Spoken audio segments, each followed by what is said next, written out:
Yasodanandana Prajajanaranjana Yamunatira Panachari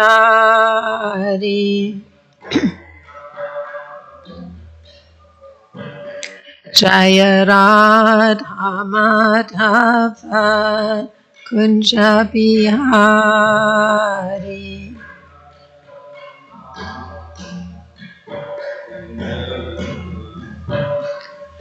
Gopi Jana Vallabha Girivaradari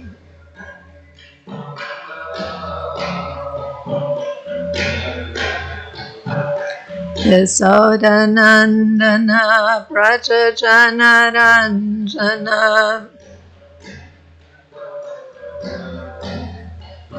Yamunatira Panachari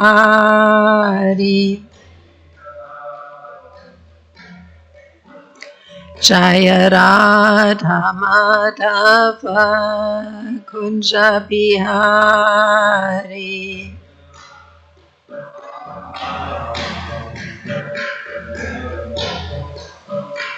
Gopi Jana Vallabha Girivaradari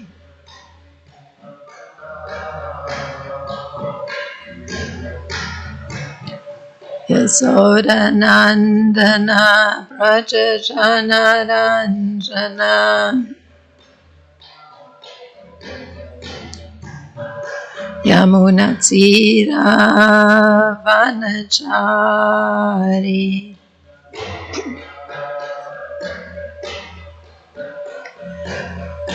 Hare Krishna, Krishna Krishna, Hare Hare, Hare Rama, Rama Rama, Hare Hare.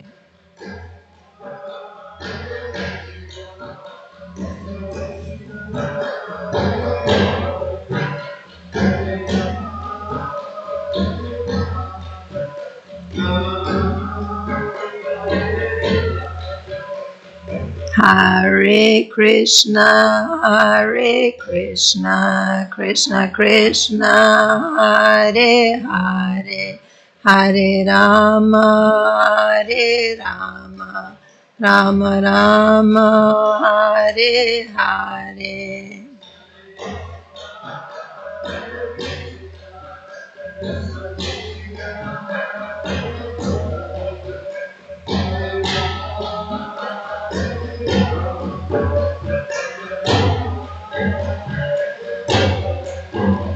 Hare Krishna, Krishna Krishna, Hare Hare, Hare Rama, Rama Rama, Hare Hare.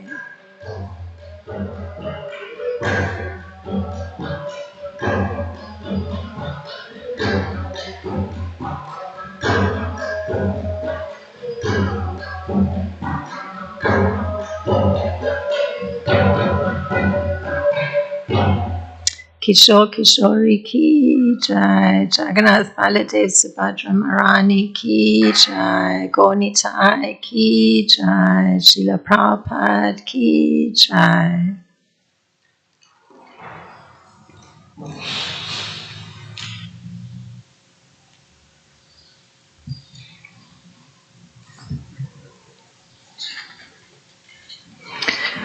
Om Namo Bhagavate Vasudevaya. Om Namo Bhagavate Vasudevaya. Om Namo Bhagavate Vasudevaya. Good morning. We're reading from Canto 10, Chapter 89, Text 21, Text 22, Text 23, and Text 24. So we'll be chanting text 21 together. Shri Shuko Vacha Ekada Tvaravatyam tu Vipra Patnya Kumaraka Jata Matro Bhuvam Sprishtva Mamara Kila Bharata Shri Shuko Vacha Ekada Dvaravatyam tu Vipra Patnya Kumaraka Jata Matro Bhuvam Sprishtva Mamara Kila Bharata Shri Shuko Vacha Ekada Dvaravatyam tu Vipra Patnya Kumaraka Jata Matro Bhuvam Sprishtva Mamara Kila Bharata. Please chant. Shri Shuko Vacha Ekada Dvaravatyam tu Vipra Patnya Kumarakam Jata Matro Bhuvam Sprishtva Manara Kila Bharata Shri Shuko Vacha Ekada Dvaravatyam tu Vipra Patnya Kumaraka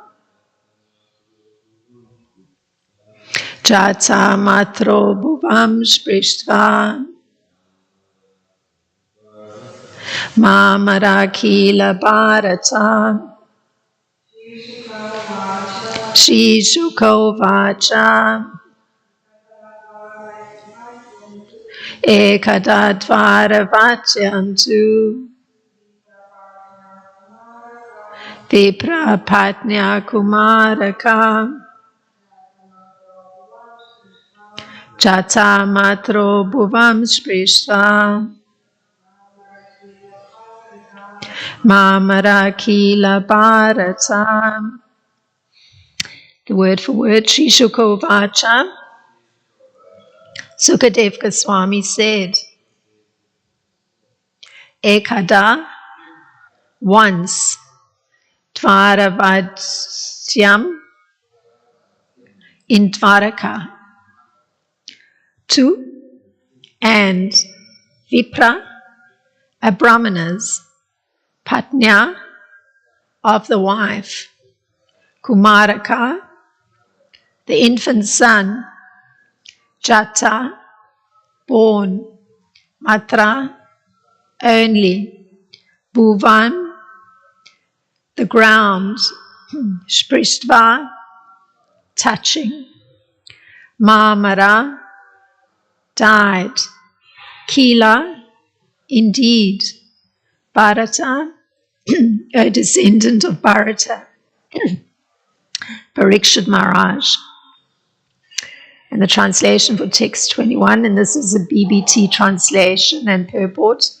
Shukadev Goswami said, once in Dvaraka, a brahmana's wife gave birth to a son, but the newborn infant died as soon as he touched the ground, O Bharata. And the purport. In this chapter, Lord Vishnu has been glorified as the Supreme Godhead, Now, Shukadev Goswami is going to identify Lord Krishna with that same personality of Godhead by describing another pastime of his, one which highlighted his unequaled divine characteristics. Text 22. Vipro kritva mritakam rajatvari upadhaya saha idam provacha vilapan aturodina manasaha. Translation. The Brahmana took the corpse and placed it at the door of King Ugrasena's court. Then, agitated and lamenting miserably, he spoke the following. Text 23. Brahmadvisha shata diyo lukhasya visayatmanaha shatra bandho karma doshat panchatvam gatoripaka.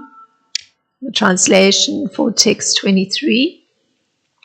The Brahmana said, this duplicitous, greedy enemy of Brahmanas, this unqualified ruler, addicted to sense pleasure, has caused my son's death by some discrepancies in the execution of his duties. And the purport, presuming that he himself had done nothing to cause his son's death, the Brahmana thought it reasonable to blame King Ugrasena. In the Vedic social system, the monarch is considered responsible for everything occurring in his kingdom, good or bad. Even in a democracy, a manager who takes charge of some group or project should accept personal responsibility for any failure rather than, as is so common today, trying to place the blame on his subordinates or superiors. Text 24. Himsa viharam nirpatim dushilam ajitendriyam prajabhajantya siddhanti daridra nitya dukhitaha. The translation. Citizens serving such a wicked king who takes pleasure in violence and cannot control his senses are doomed to suffer poverty and constant misery. Om Jnana-timirandasya Gyananjana Shalakaya Chakshur-militam Yena Tasmai Shri Gurave Namaha Shri Chaitanya Manopistam Stapitam Yena Bhutale Svam Rupa Kadamayam Dadati Swapadantikam Vandeham Shri Guru Shri-yuta Padakamalam Shri Gurum Vaishnavam Cha Shri Rupam Sagrajatam Sagana Ragutam Vitam Sajivam Sadvaitam Savadutam Parijana Saitam Krishna Chaitanya Devam Shri Radha Krishna Padan Sahagana Lalita Shri Vishaka Vitam Sha. Hey Krishna Karuna Sindhu Dina Bando Jagatpate Gopesha Gopika Kanta Radha Kanta Namostute. Tapta Kanchana Gaurangi Radha Vrindavaneshwari Vishapanu Suti Devi Pranamami Hari Priye. Panchakalpatarubhyascha Kripa Sindhubhyeva Cha Patitanam Pavanebhyo Vaishnebhyo Namo Namaha. Namo Vishnu Padaya Krishna Pristaya Bhutale Shrimati Roma Padaswami Iti Namine. Namo Vishnu Padaya Krishna Pristaya Bhutale Shrimati Bhaktivedanta Swami Iti Namine. Namaste Saraswati Deve Gauravani Pracharine Nirvishesha Sunyavadi Paschatya Deshatarine. Jai Shri Krishna Chaitanya Prabhu Nityananda Shri Advaita Gadadhar Shivasadi Gaura Bhakta Vrinda. Hare Krishna Krishna Krishna Hare Hare Hare Rama Rama Rama Hare Hare. So several verses. I'll just read the first one again just for a refresher. So text 21. Sukadev Goswami said, once in Dwarka, a Brahmana's wife gave birth to a son, but the newborn infant died as soon as he touched the ground, O Bharata. So, The purport that was given for text 21 is actually Srila Vishwanath Chakravarti Thakur. And he points out that in this 89th chapter, the chapter we're on, Lord Vishnu had been glorified as the Supreme.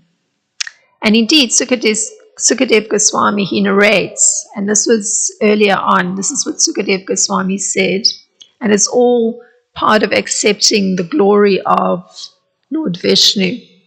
And these were the words of Sukadev Goswami. Amazed upon hearing Brigu's account, the sages were freed from all doubts and became convinced that Vishnu is the greatest Lord. From him come peace, fearlessness, the essential principles of religion, detachment with knowledge, the eightfold powers of mystic yoga, and his glorification cleanses the mind of all impurities. So that was 14th through 17th verse of this chapter.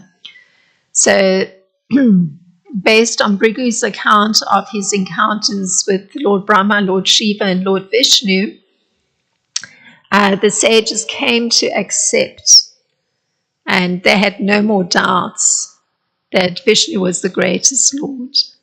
And I've just read the particular qualities that come from Lord Vishnu. And I'm going to highlight some of them as we go through this. So one of those qualities that's listed that come from Lord Vishnu is fearlessness. So as the source of fearlessness, Krishna also states that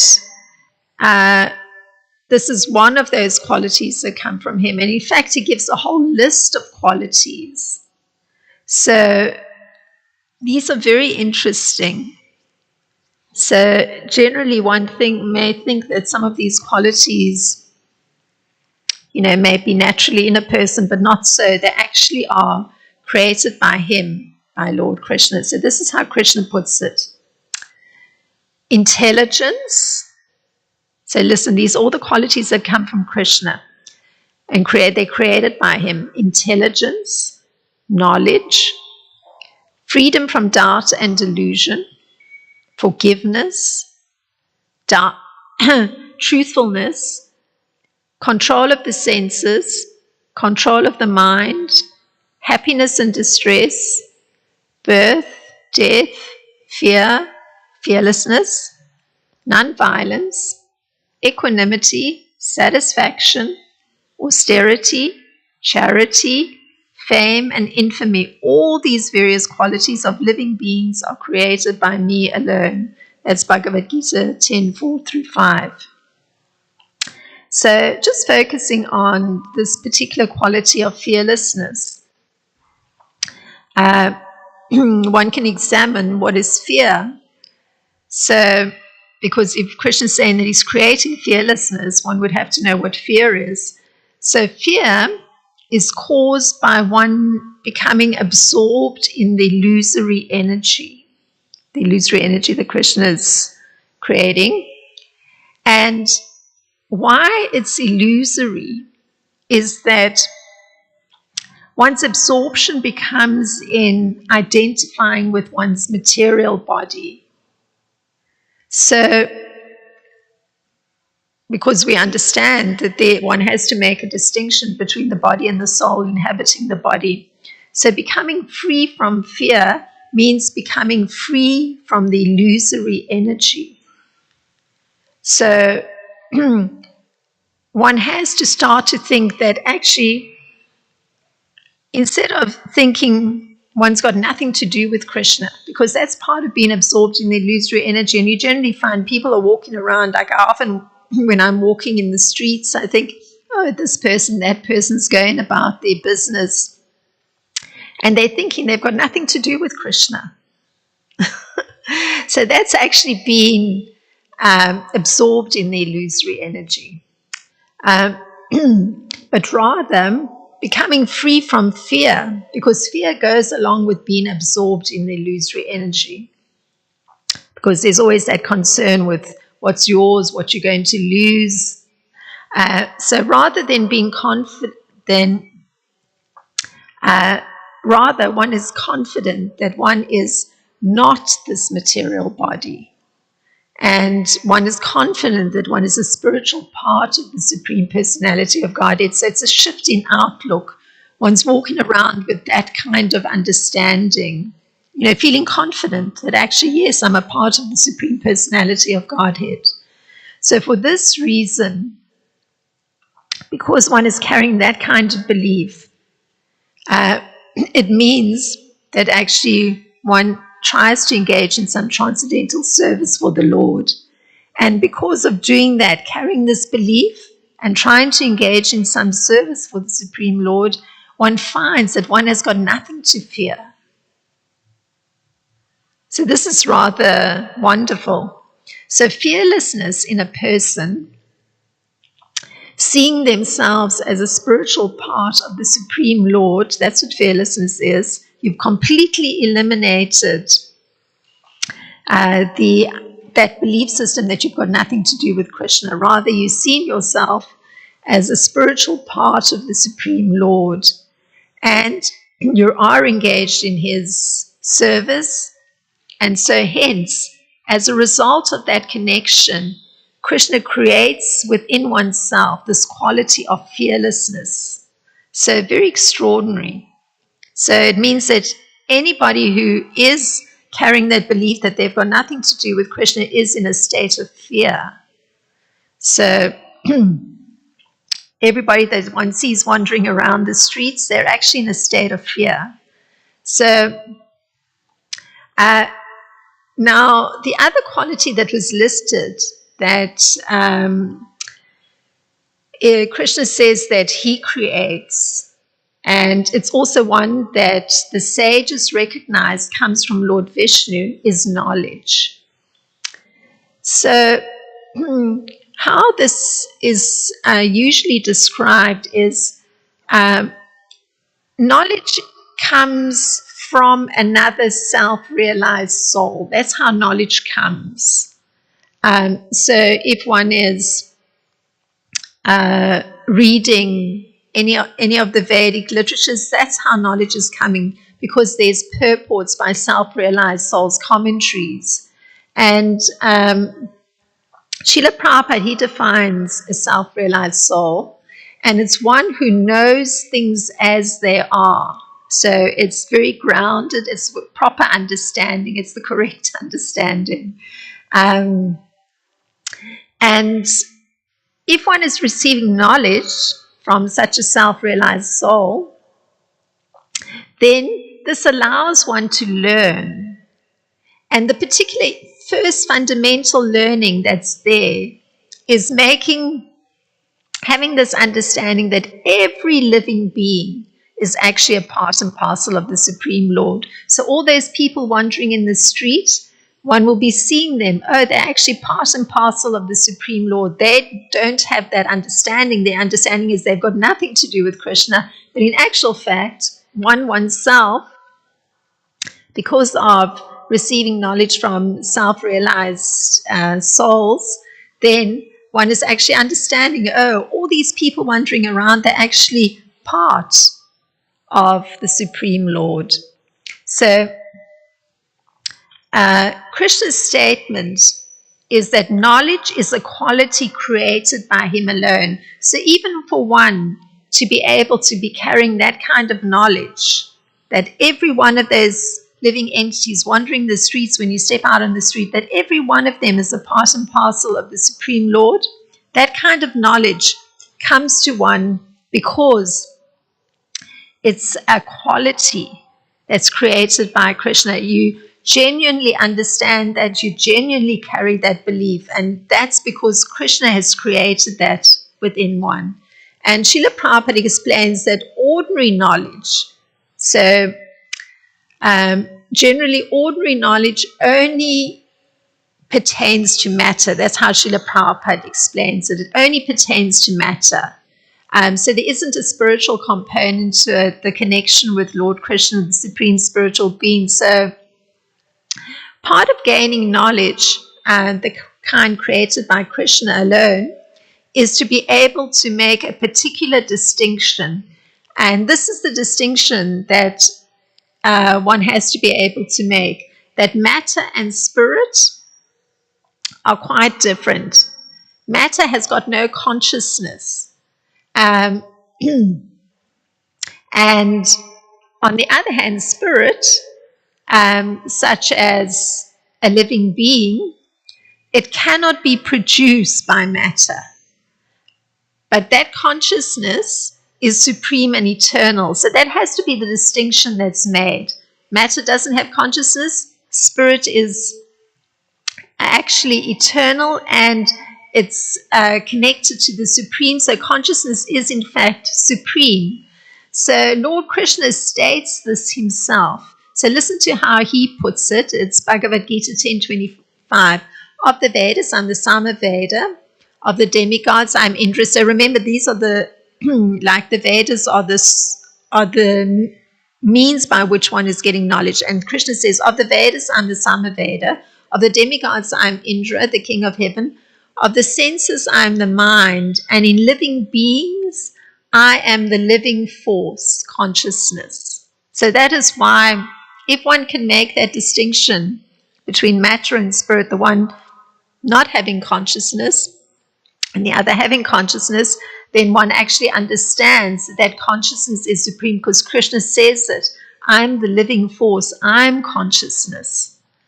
So in terms of the essential principles of religion, because this is one of the other listings of what the sages, just by hearing Bhrigu Muni recite his interaction with Lord Vishnu, this was one of the listings of what was actually given by Lord Vishnu, the principles of religion.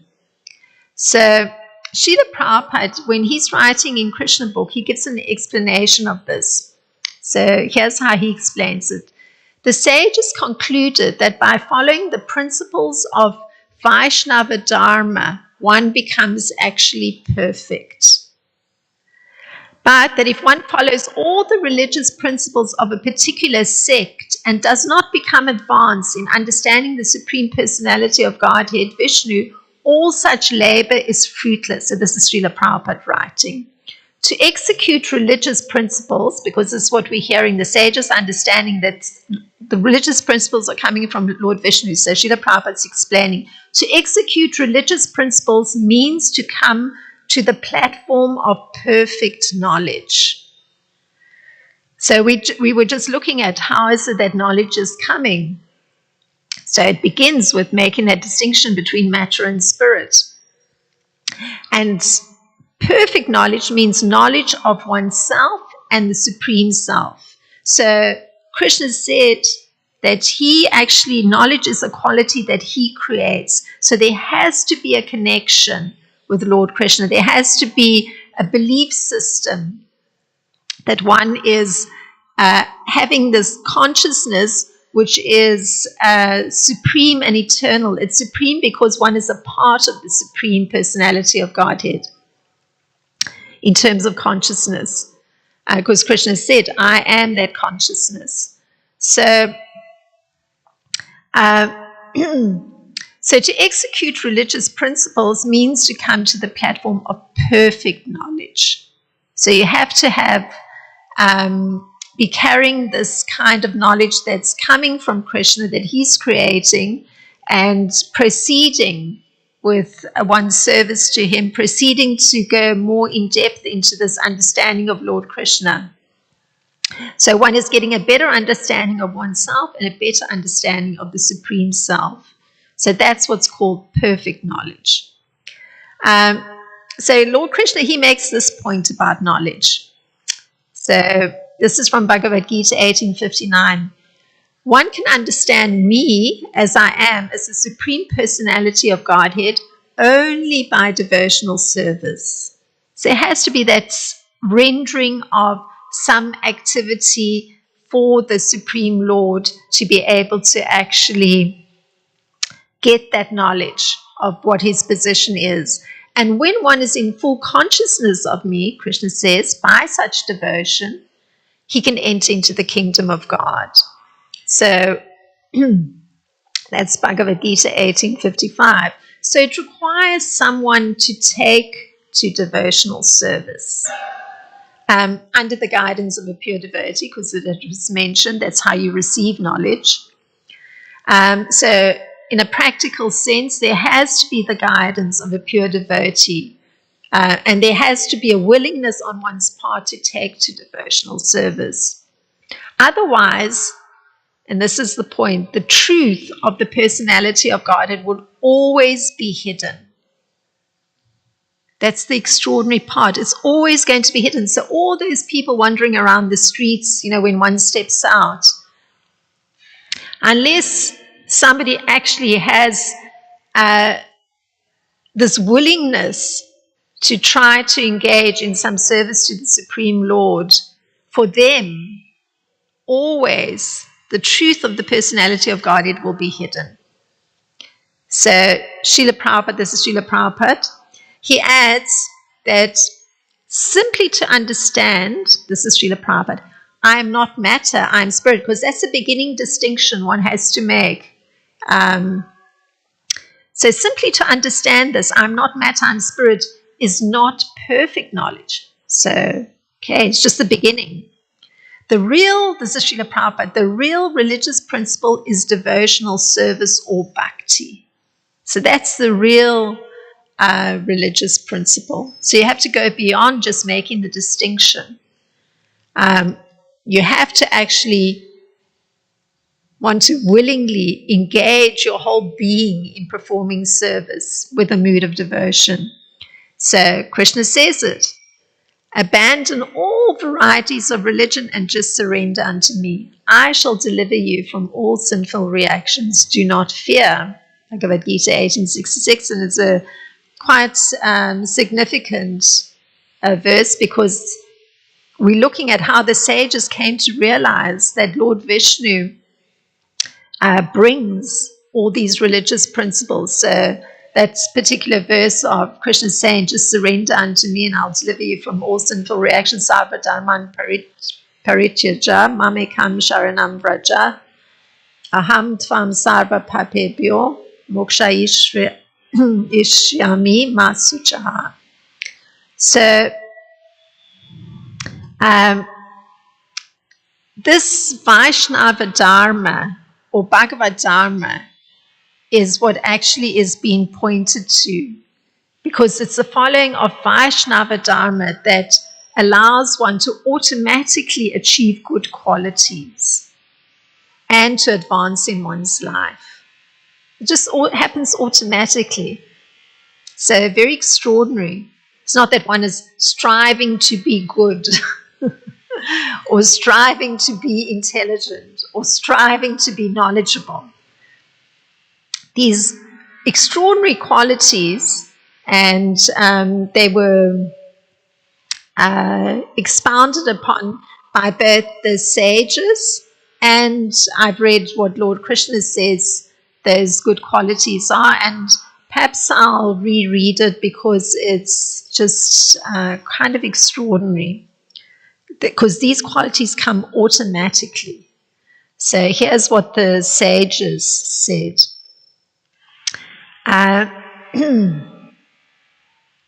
From Lord Vishnu come peace, fearlessness, the essential principles of religion, detachment with knowledge, the eightfold powers of mystic yoga, and the glorification of Lord Vishnu cleanses the mind of all impurities. So, and what Krishna says are the qualities that come from this kind of taking to service in a devotional mood. Intelligence. So this is a quality that comes from Krishna just by doing that. Intelligence, knowledge, freedom from doubt and delusion, forgiveness, truthfulness, control of the senses, control of the mind, happiness and distress, birth, death, fear, fearlessness, non-violence, equanimity, satisfaction, austerity, charity, fame and infamy. All these various qualities of living beings are created by me alone. So that's Lord Krishna. So those qualities come automatically just by actually taking to this Vaishnava Dharma. So this leads to Sukadeva Goswami relating a story, because we've heard the sages are convinced Lord Vishnu is brings all these extraordinary, he's the source of knowledge, he's the bringer of religious principles, creator of religious principles. But now, Sukadeva Goswami relates a story which highlights Lord Krishna's unequaled position as the topmost among all the forms of Godhead. So we read 3 verses that begin this story. So we won't be able to fully see how Lord Krishna is established as the topmost amongst all the forms of Godhead. But we can understand that there's usually 2 methods, because we have to analyze the 3 verses we've done today, where this Brahmana is actually beginning to, or Sukadeva Goswami is relating the story of how this Brahmana responded to the death of his son. So usually there are 2 methods that can be used to persuade someone or to defend something that one believes. And this involves constructing an argument. You have to present an argument for either if you're defending something you believe or if you're trying to persuade someone of what you believe. So usually one gives 1 or 2 reasons for supporting a statement. And then there's usually a conclusion. So either method, whether you're persuading or you're defending, involves beliefs that are expressed in the form of statements. So this is always the case, whether you're defending or you're persuading somebody. You're putting across a belief. And in the current scenario, this Brahmana, he constructs an argument for the death of his son. And this is how he puts his argument. And he says this to the king. So I'm just breaking it down. So we look at his statements because it puts across some belief system. This ruler is duplicitous and greedy. This ruler is addicted to sense pleasure. This ruler has some discrepancy in the execution of his duty. Therefore, this ruler is the cause of my son's death. That's his argument. So notice his belief system. The ruler has to be addicted to sense pleasure. The ruler has to actually be duplicitous and greedy. So because of that, there's some discrepancy in how he's executing his duties. Therefore, he's the cause of my son's death. So that's the argument he's giving. So you can hear his beliefs. And here's the premises and conclusions are formally connected. So his belief system and then his conclusion, there's a formal connection. Usually this is called a syllogism. And I'm analyzing this because these are these verses today. So there's an attempt to persuade the king of a certain belief. So certain beliefs, the premises are shown so that he can come to the conclusion. And there's another argument the Brahmana gives. And this is what he says. So we're just breaking down how his belief system is and how he concludes something. The king cannot control his senses. The king takes pleasure in violence. Therefore, the citizens are doomed to suffer poverty and constant anxiety. So, belief system. The king can't control his senses. The king takes pleasure in violence. Therefore, the citizens are doomed to suffer poverty and constant anxiety. So Srila Prabhupada, he writes that formerly in the time of Dvapara Yuga, when Lord Krishna was present, because this is the time of the narration of the story, or rather when the Brahmana was going through his motions, the king was liable to be blamed for the untimely death of a child in the presence of his parents. So the king was responsible for the comfort of his citizens, that he was to see that there was no excessive heat or excessive cold even. So by his actions, he was influencing how the demigods were managing universal affairs. So because if his actions were perfect, there would never be excessive heat and there would never be excessive cold. So that's how much responsibility the king had, because it all had to do with creating the comfort for the citizens. Thus it was that the Brahmana whose child had died went to the palace door with the dead child in his arms, and he accused the king with the arguments that I've just presented, broken down. And Srila Prabhupada, he puts it in his words of how the Brahmana actually verbalized it to the king. I broke down the ideas. This is how he verbalized it to the king. You, the present king, Ugrasena, is envious of the Brahmanas. So he called him a Brahmadvish. I'm accusing you of being falsely intelligent. So the word was lupta. So Srila Prabhupada writes, the executive head of state must be highly intelligent to see to the comfort of the citizens. Imagine what responsibility the king is carrying. To make the citizens comfortable, his actions have to be so perfect and so thoughtful that he's not causing some sort of reaction that there's excessive heat or cold, which obviously affects one's comfort. I mean, you see one has to pile on extra clothing in Chicago, and that's because there's excessive cold. So, you can't call it comfortable having to take off, 3 layers. So you could say that the executive head of state should not occupy the exalted post of president or king if he's greedy and self-interested. So in the present time, in our current situation, we do have a head of state, a president, and this has been examined. So many talk shows are examining how he's occupying the post.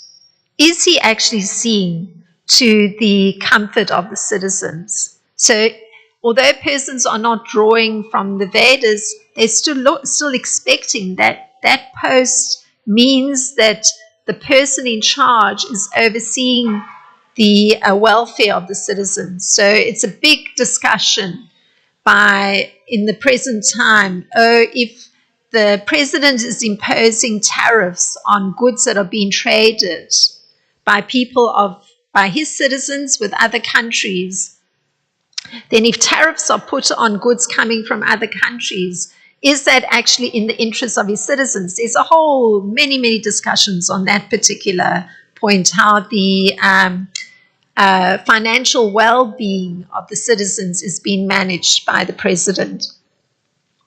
So it's natural that a head of state becomes, if he becomes self-interested, meaning if the shift is from looking at the comfort of the citizens to one of actually looking at how his power is being augmented by his actions. So it means he's become self-interest. There's been a shift in how he's viewing his duties. It means that he's moved in the direction of material enjoyment.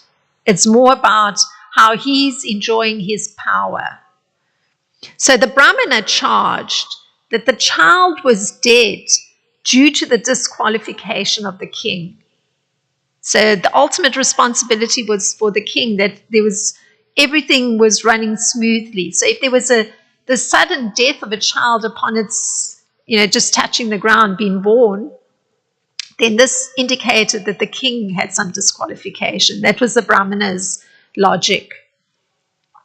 And the reason was because the Brahmana took it that it was very unnatural for a child to be born and then die immediately upon being born. So the responsibility lay with the king. So, of course, we don't, in our current time, say, oh, because we're suffering this excessive cold in Chicago, this is because the ruler may not be functioning with the correct outlook of thinking to the comfort of the citizens, but may actually be more in the direction of self-interest. But the actual understanding is that even the ruler, by his actions, even if it's not known precisely what his actions are, if one is experiencing discomforts, it indicates that the ruler is responsible and in some ways actions have moved in the direction of personal sense enjoyment. So Srila Prabhupada explains that Vedic culture holds that if a king was irresponsible, then a consulting board of brahmanas maintained by the monarch could in fact dethrone the monarch. So we have an example in the Vedas of such an incident. And Srila Prabhupada writes this. So this is what the brahmana is saying to the king. No one should offer respect or worship to a king whose only business is envy. Means the king is not actually looking favorably upon the brahmanas, therefore a brahmana is suffering with the death of his child. Such a king spends his time either hunting or killing animals. So he's inferring this, the brahmana. This is how this is the activity the king must be engaging in. And it's a kind of envious activity. Such a king spends his time either hunting or killing animals in the forest or killing citizens. Notice. This is what he's accusing the king of. He's inferring that these must be the actions of the king just by the death of his child. So we have in the current time the same thing. There's major discussion of whether the person holding the post of president is actually bringing about extreme distress to a certain segment of the population because he's actually trying to eliminate persons that may not be, without a criminal record. And if they are foreigners, they must be eliminated. So many are being sent to some high security prison in another country. So which actually is a kind of killing of the citizens because anybody who gets sent to that prison never comes out. So this is an accusation that the Brahmana brings to King Ugrasena. He's either killing animals, spending all his time killing animals in the forest, or else he's killing citizens. That's why he's now suffering the reaction as a Brahmana with his child having died. So that's the logic. And he goes on. He's got no self-control and possesses bad character. So if you're only devoting yourself as the ruler to activities that indicate an enviousness, needing to wipe out other living creatures, then there's no self-control and there's bad character.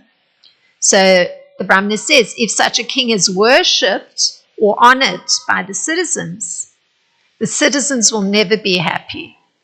So it's not the role of the citizens to be honoring a king who's functioning in that kind of way. So, I mean, one could expand it then and say that in our present situation, if somebody's occupying the role of president and is performing actions that are indicative of not having good self-control or having bad character, then one cannot actually honor such a person occupying that post in that kind of way.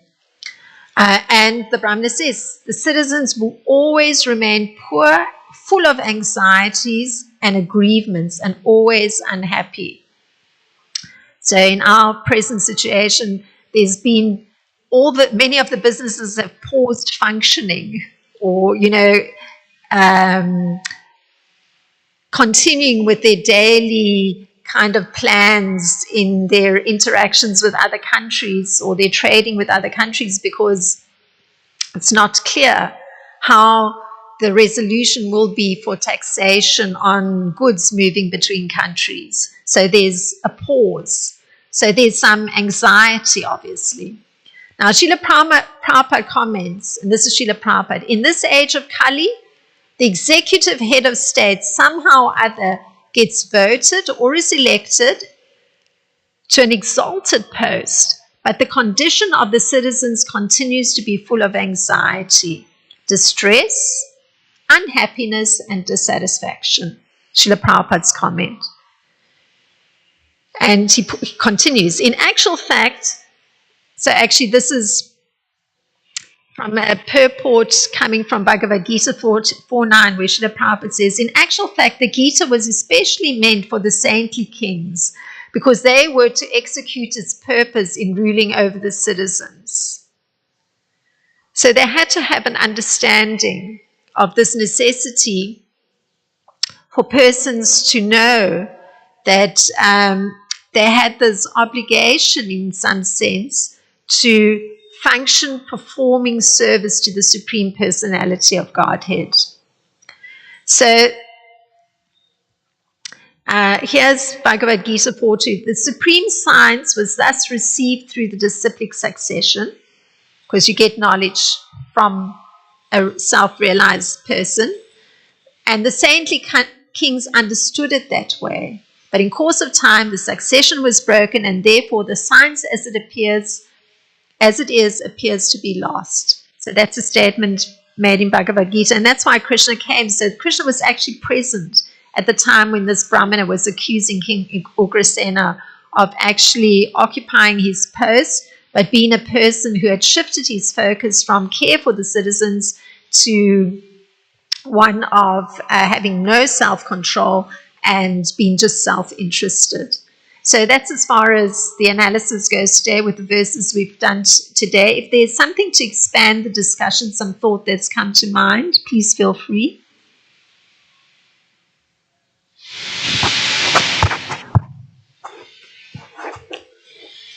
It appears that the Brahmana was obviously, because of the circumstance, the very painful circumstance, his mind was not in a very good place. So the type of inference and accusations that were there were really, one's follow is in a bit out of control.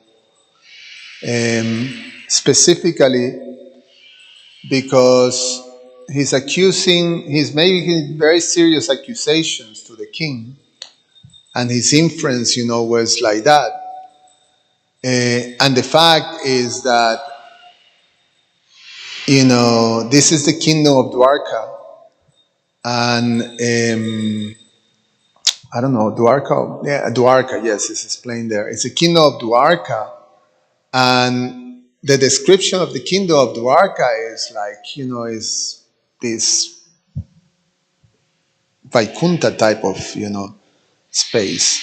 So it's not something that is regularly happening, but it happened to this Brahmana, and the Brahmana is making these accusations to the king.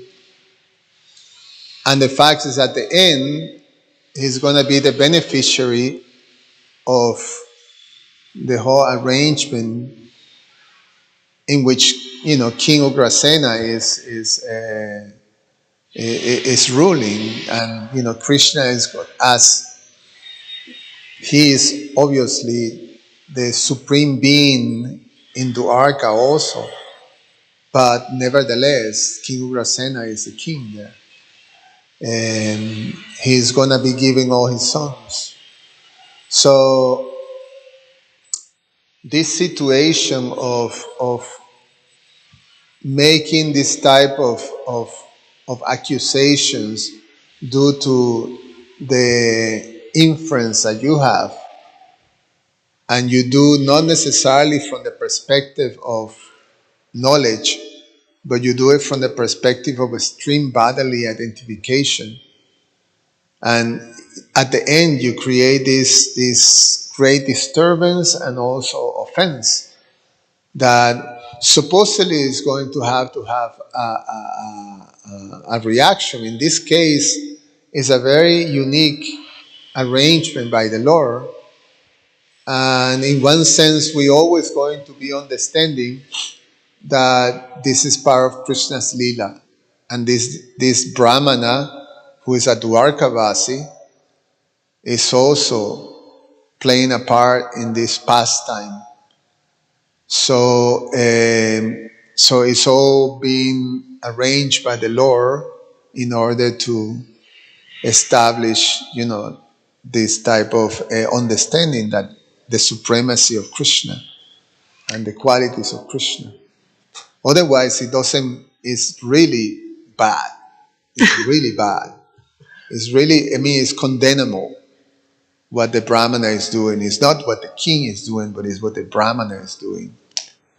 A little different than you see in the narration of when Maharaj Parikshit encountered the bull and the cow being beaten by Kali, and then he's questioning them. Dharma personified, and who's the culprit? And he said, no, the culprit is me. He didn't give, he didn't pass the thing. So, like that.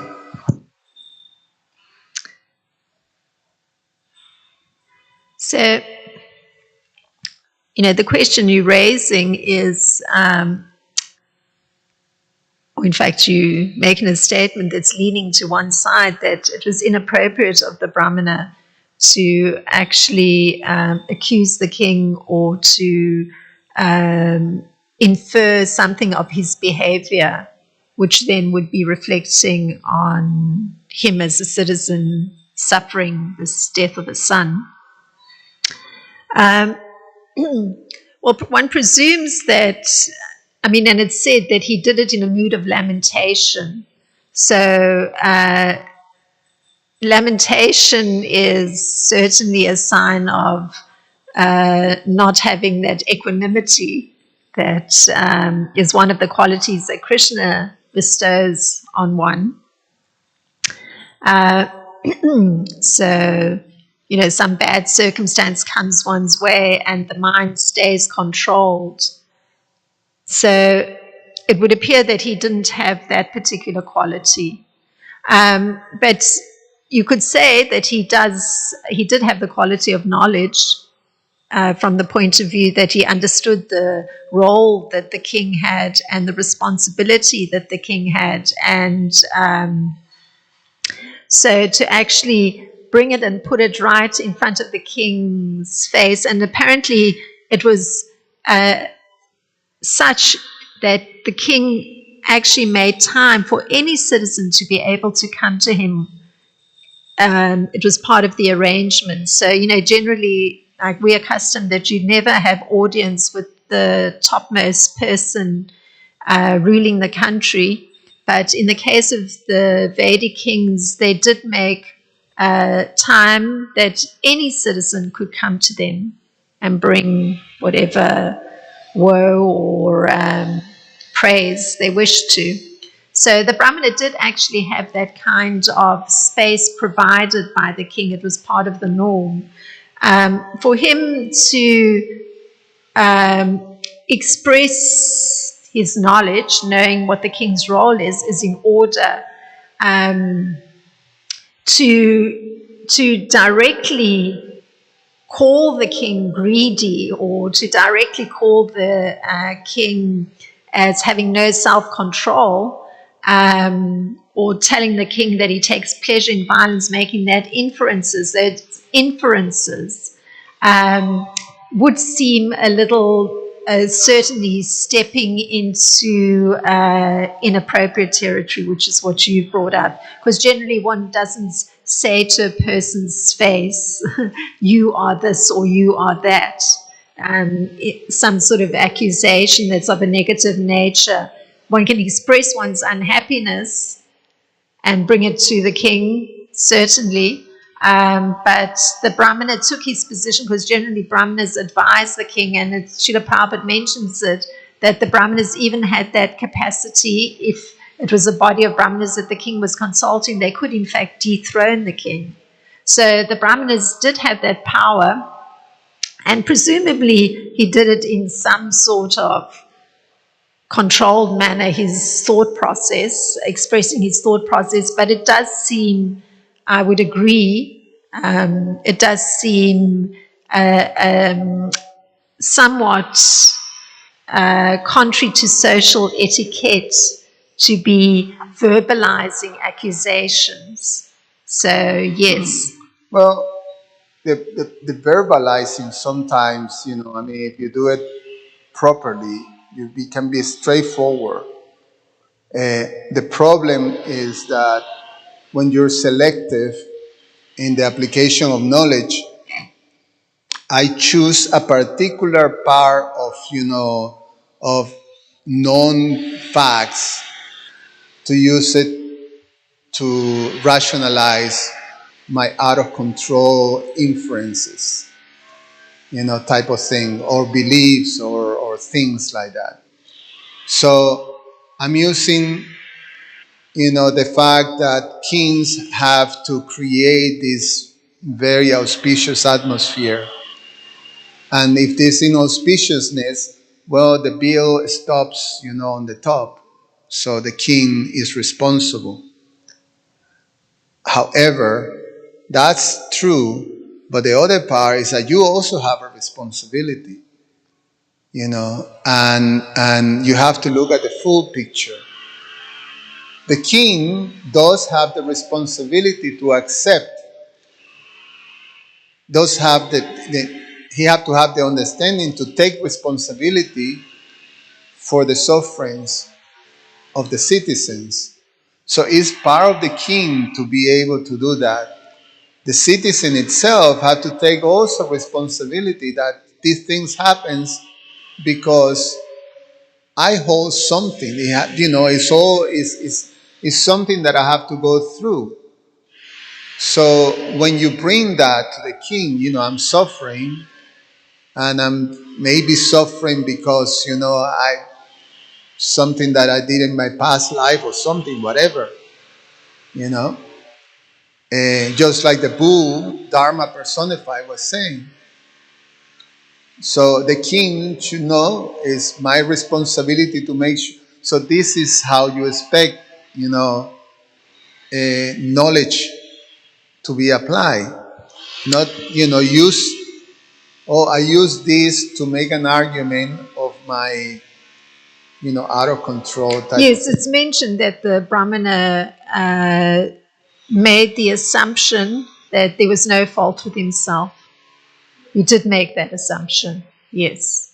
I still think it would have reflected better on him to bring the matter before the king.